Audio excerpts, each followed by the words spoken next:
Out purple rain. Oh, Jason. Jason. Purple rain. Don't give me my Purple feels. rain. Purple rain. I love Prince. Have I told you how much I love Prince? I love Prince so much. How much do I love Prince? And when he died, I stopped everything, like the presses, and we did an entire Metal Hammer of Doom on Prince's career. I don't even remember who. It had to have been Pat that was on that show. It was me, Pat, and God only knows Oh who. yeah, Pat would have had to bid on that. I Yeah, mean, I feel like there was a totally third 80s. person. Maybe it was Melissa. Maybe it was somebody else. But I know she was on for the Bowie show with him. But which makes sense. She was a huge Bowie fan. But yeah, when Prince passed away, man, I immediately took to Blog Talk Radio, and we did a whole thing. We played his music. Growing up as a kid in the hood of Uniondale, Prince was like, I think I appreciated Prince more than I did Michael Jackson. They were kind of 1A, 1B for me. And that wasn't either directly rock and roll or directly rap. I have always loved his music, and I was sad when he was one of the few people who, I was sad when he passed away. I thought that the world had lost a truly unique talent. I never quite understood the changing of the name stuff, but monumentally talented stars, in bubbles of yes men will do weird things like change their name to a symbol. It was just like he was just this like little dainty dude, but he was like a badass. Like, oh boy, is that this movie 10 times over? This little midgety, dainty man, this little fairy man, smacking the fuck out of people left and right. He was like, he's like the body of Tinkerbell and the hitting power of Mike Tyson.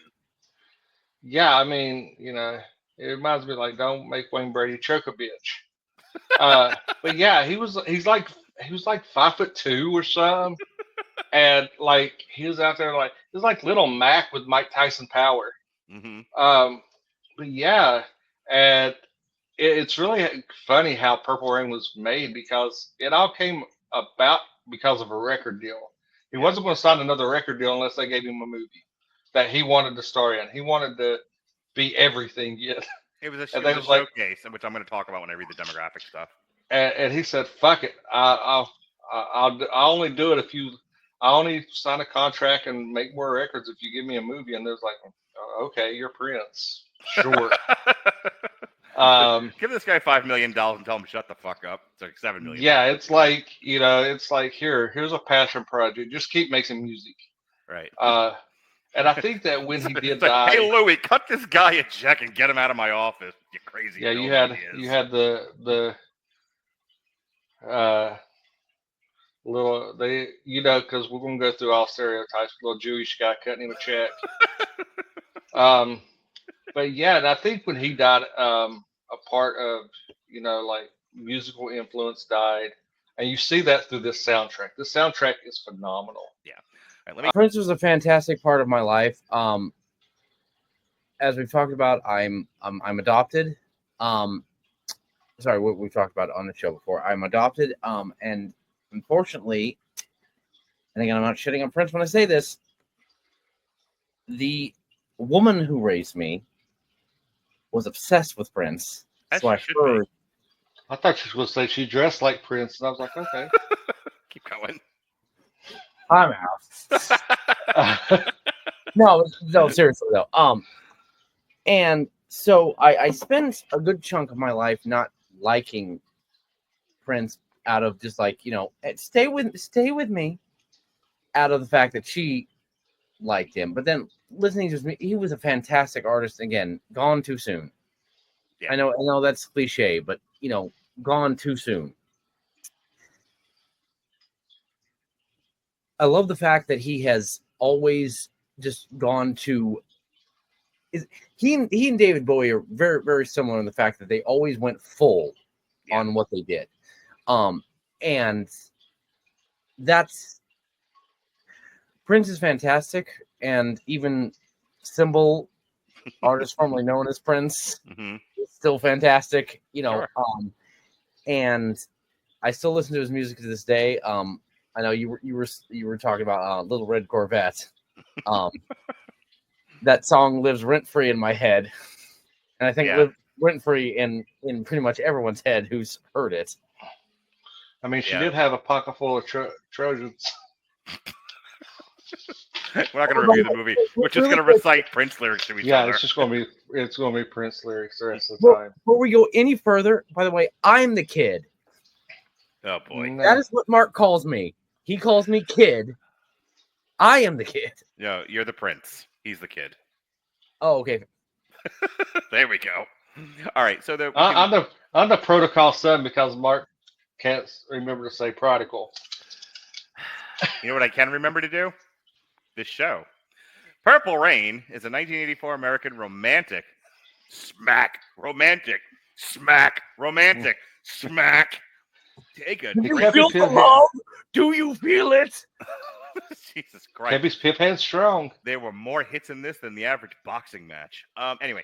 I felt like I was watching Ike and Tina. Hey now! Romantic, rock, musical, drama film scored by and starring Prince in his acting debut, and boy does it show. Developed to showcase his talents, which is not acting, it contains several concert sequences. I gotta stop there for 1 second. I'm watching this, and all I can flash back to is Robert Winfrey and Jesse Starcher whining and complaining and kvetching and carrying on about the amount of concert sequences in Luke Cage. Which, boy, if you have a hard time with that in this movie, wait till we get to Dreamgirls. Which, don't worry, folks. Shay Tate will be back for Dreamgirls because she's got words to say. Featuring Prince and his band, The Revolution. The film is directed by Albert Magnoli, who later became Prince's manager, from a screenplay by Magnoli and William Blinn. It also features Apollonia Cotero, Morris Day, and The Time, baby! Woo! Olga Carlatos and Clarence Williams III, the angriest man in that era of movie making. Oh my God. That guy looks at you and you feel a hand slap your face. I didn't do it, Daddy, I swear. Jesus Christ. I was afraid he was going to hit me, and it's God only knows how many years later, and I was watching it on television. It grossed $70.3 million worldwide against a $7.2 million budget. The film won an Academy Award, believe it or not, for Best Original Song Score. Publications and critics have regarded Purple Rain, get this, as one of the greatest musical films. In 2019, the film was selected by, and Jason loves it when I read this. Oh, God. Jason Teasley of the Screaming Boy podcast. Did you know that Purple Rain was selected by the Library of Congress for preservation in the United States National Film Registry for being, and I quote, as I often do during Black History Month, culturally, historically, or aesthetically significant? Take that, white people. The film was supported with its soundtrack album of the same name, which featured 2 U.S. chart-topping singles, When the Doves Cry and Let's Go Crazy, as well as the number 2 hit, Purple Rain. It is certified 13 times platinum, and it sold over 20 million copies worldwide. Dorian, when we're done here, I'm going to need you to Clockwork Orange Shay to a chair and make her listen to everything Prince until she agrees he's one of the greatest artists of all time. Okay. Thank you. You're when a good boy. You find me a skeleton dead and standing there holding my face, just remember what you did. I helped. That's what I did. All right. So let's get into this magnificent opus, this National Library Congress aesthetically pleasing film. So when we meet the kid, who is the prince, he and his band, The Revolution, are playing in a club, and there's a bully band, like this is high school, but that is played by Morris Day in The Time. And Prince is just a struggling guy. He's fighting with his band, and he's fighting with the club owner, and life is not great. At home, speaking of fighting, Dad is beating up the mom on an ongoing basis. Along the way, he meets the character who is played by Apollonia, and they start dating, and along the way, she is drafted into the service by Morris Day in The Time, which drives Prince straight up the wall. Meanwhile, he is struggling to figure out what this band is going to be and what the sound is and how they can become successful. And they are on the verge of being thrown out of this club. At some point towards the, like I said, Apollonia gets brought over to this other band. Prince doesn't like it. There's a lot of domestic violence in this movie, which leads eventually to his father nearly committing suicide with a shotgun. There's a conversation that takes place between Prince and his father about how he used to be a musician and he would compose music, but it all got away from him. After the incident with the suicide, Prince trashes the basement where his father had attempted to kill himself, and he, in doing so, finds his compositions. He takes a demo tape that the girls in his band, who he's been disrespecting, had recorded, and uses that plus his father's compositions to create Purple Rain. They perform... Go ahead. I was like, can we just point out that in this movie, Prince is actually the bad guy? Yes. We'll get there. I know. I was just going to point that out early.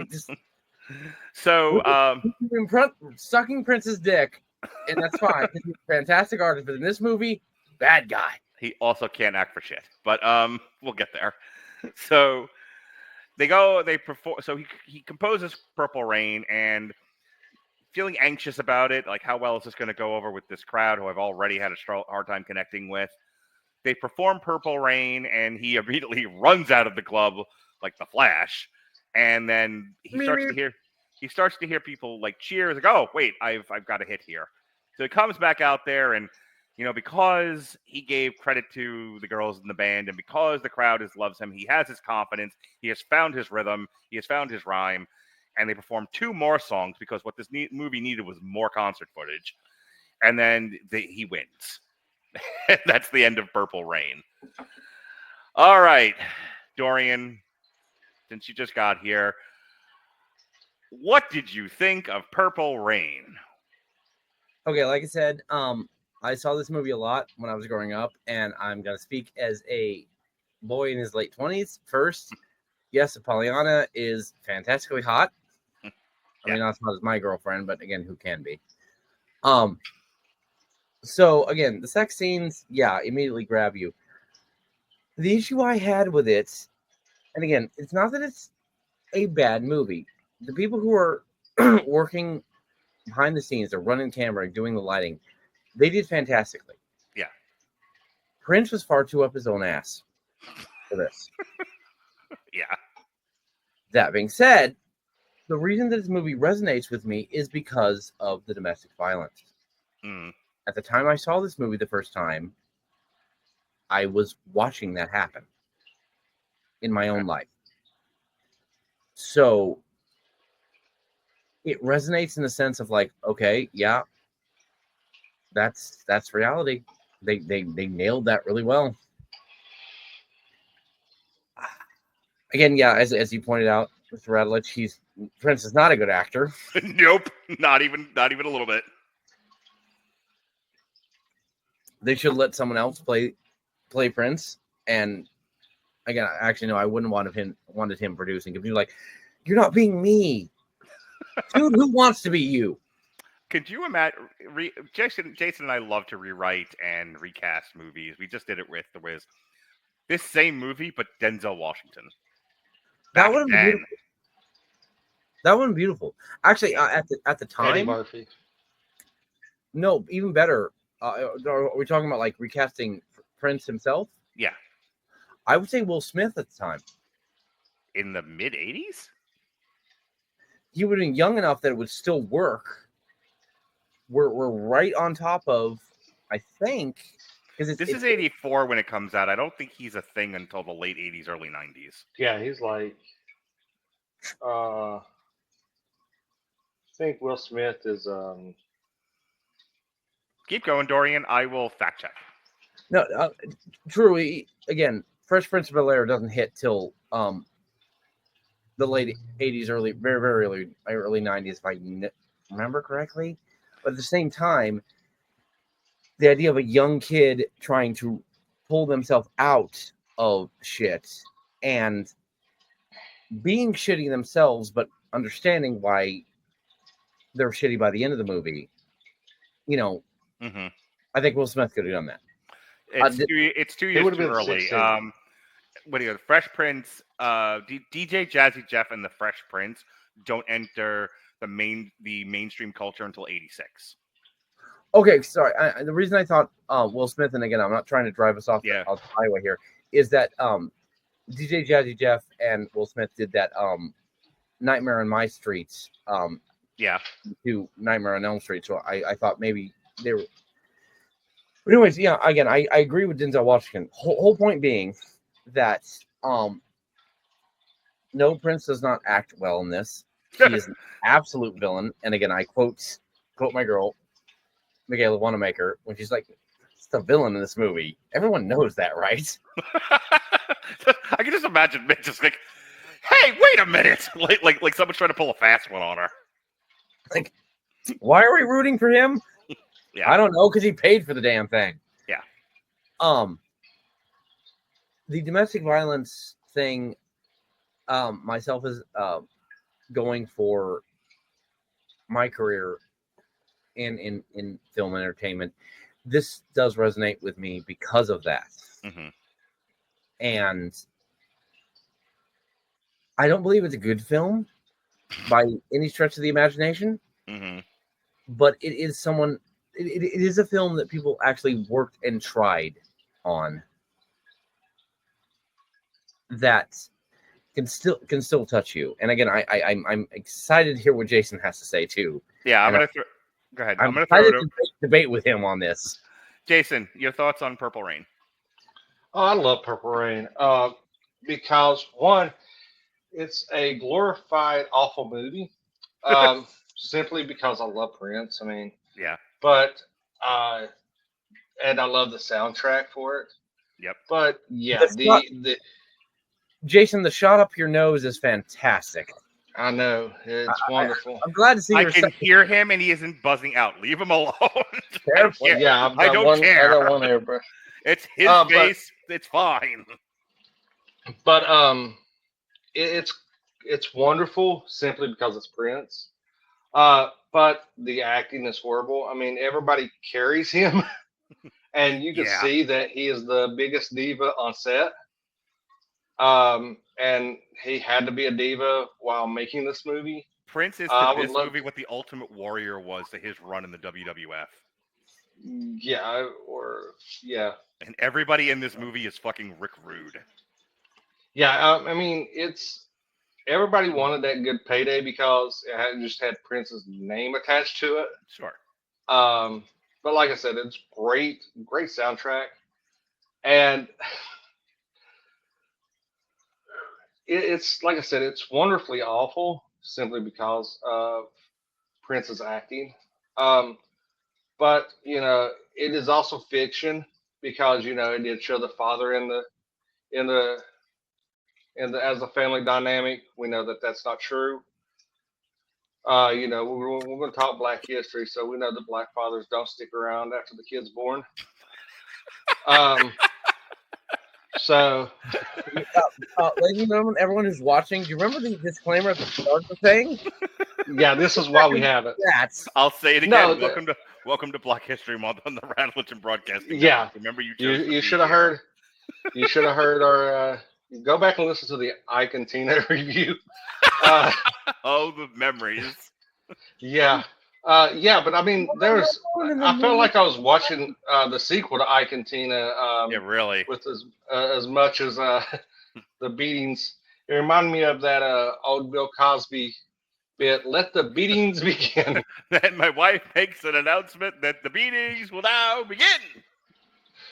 And I mean, if it wasn't for the soundtrack, this movie would be easily forgettable. This movie rests on the soundtrack because it is so iconic. It gave us, 3 of Prince's most iconic songs, and pretty much launched his career into the stratosphere, and made him the musical icon that we all got to know and love. So yeah, I mean, this is a part of not only film but music history that should definitely be studied and enjoyed. Here's So the sad part about it, though. Coming from my generation's point of view, we don't know a lot of those songs. I'm going to come back to that because I want to give my thoughts on the craft of this movie. Okay. Please, yeah. I'm sorry. I wasn't trying to do. Yeah, no, you're fine. Yeah, Prince can't act for shit. He is all charisma. He is like I compared him to the Ultimate Warrior in a lot of ways. Like he can't work, but boy does he have charisma for days, and he is resting entirely on that charisma. And where the charisma is failing him, he is held up by Morris Day in the Time. He is held up by Apollonia. He is held up by the guy playing his dad, Clarence Williams. My God, Clarence Williams III is awesome in this movie. He's so good. And he is doing a great job of trying to drag Prince through this vanity project. When you don't cry, when the scene where Prince goes downstairs and his dad's playing, Clarence Williams is playing the piano, you don't have a soul. Yeah. So there's that. Part of the problem with this movie is Prince sees himself as 6 feet tall, and he sees himself as Samuel Jackson. He ain't no Samuel Jackson. And it is like, it's like if you have like a little kid who thinks he's like Mike Tyson, and you're just like, like the TikTok meme where you flick the person and they go, wah! Shut up, Jason. So anyway, moving on. Yeah, he sees himself as like this 6 foot tall, badass lover and all this other stuff. And it's just like it's like your voice is so high, you are so tiny, and you have this great theatrical look that does not translate to badass. And so it's a weird aesthetic, to say the least. The movie is entirely too long. It is 111 minutes long. This is a short film that wants to be a grown-up film, and it's not. This thing should have been like a 45 to 60-minute short film. That would have been enough. And you know how you get there? Cut down the concerts. I don't mean cut them out completely. This is a basic music video. You don't need the entire song. Some of these songs are 5 fucking minutes long. I love Prince. I hope they play Prince at my funeral in a few weeks. I mean, when it happens. But, just kidding. But, I'm just kidding. But yeah, I love Prince's music. I want it played, constantly. His songs are long, and they're fine being long. But Dorian, and I don't need you to speak on this, just not affirmatively that I'm right. They killed the movie dead. Because instead of providing aesthetic, you're a good boy. Instead of providing, what a soundtrack is supposed to provide, ambiance to a scene, another layer to it, the movie just stops it fucking dead.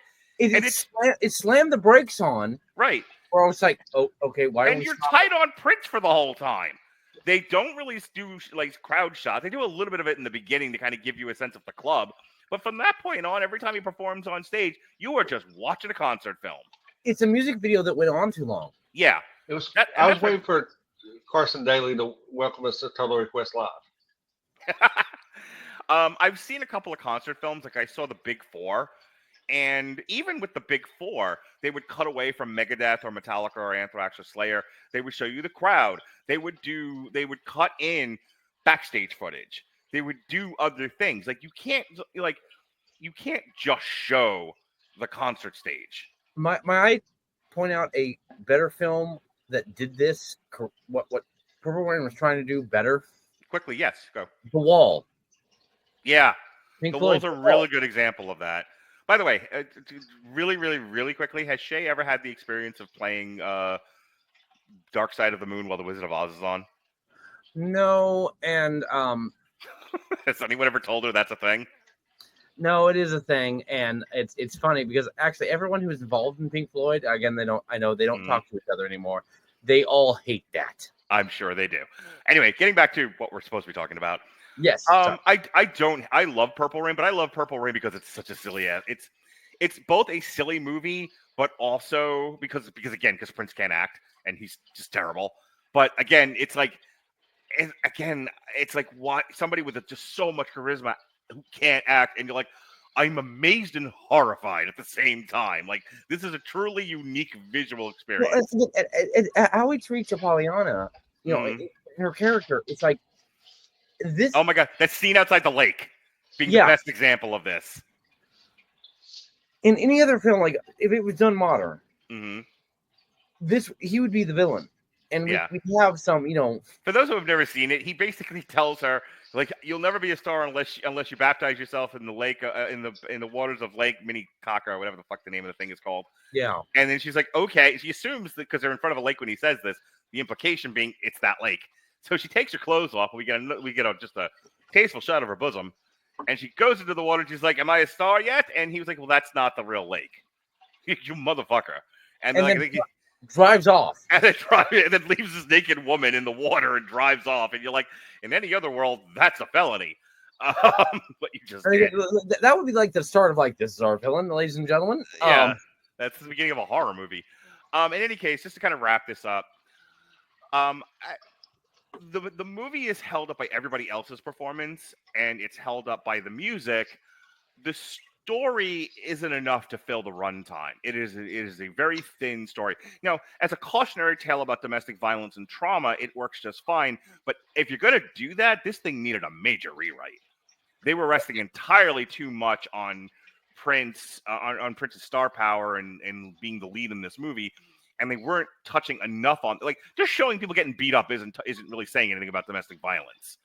Like, this needed some real script doctoring. If you cut down the performances, change the shot selection so that you're getting more of the club, the other interactions, cutting to other stuff, so that the runtime is cut down. They did kind of shoot, like, especially when he's like walking in the basement, they did shoot it like it's a horror film. Yeah. You do that, and you can beef up some of the stuff about what you're saying about domestic violence, and and change the lead. Then you actually, like, there's a good movie in there somewhere. It's just, I think that one of the reasons why Purple Rain is regarded the way it is, like I said, I read off its accolades, is one, I think everybody is distracted by how great the music is and how much charisma Prince has. Any kind of objective criticism of this movie, you're going to land where I have. Once he gets on stage and he starts singing, because he's Prince, he's on stage. That's why he had such a wonderful career. Right. Replace Prince with Danny DeVito. Everyone then realizes how bad this movie actually is. Well, I know this could have been a horror movie, because if it was, it would have been 5 minutes long, because we all know the black guy gets killed off first. Only if the director's bad. Unless it's the blackening. I was going to say, we kicked off Black History Month last year because I'm such a creative fellow and I'm really just a genius. What was it? The Blackening, Meet the Blacks, and Black Christmas. The Black Christmas? Yeah, it was Black Christmas. It was the new Black Christmas, not the old one. And like the poster on the Blackening, not the good one. Yeah, not the good one. We Can't All Die First, which is hilarious. All right. Just because, for time's sake, yes, no, and please say no. Does anyone have anything else? Any burning desires about Purple Rain? No. I really think that, honestly, like you said it correctly, Mark, and it's kind of what I was going for too. Is there's a good movie in here about domestic violence and about trying to get further in your career. Yeah, breaking the cycle of familial domestic violence and processing your trauma in a healthy way. There's a good movie in there somewhere. Yeah, and it just was not done this way. And again, you start off the talking about it, the same way as like Prince was like, I'm not going to do this unless I can be the lead and I can. Yeah, there wasn't an adult around to tell Prince no. Yeah, and that is the worst thing of anyone who has, again, because Prince has good music, he has good creative ideas, and he just didn't listen to someone going, no. I'll tell you how you fix this movie, other than rewrite the script. Take out Morris Day and the Time. Prince and the Revolution are the bad guys. Yeah. And then And input sexual chocolate from Coming to America. okay, Jason.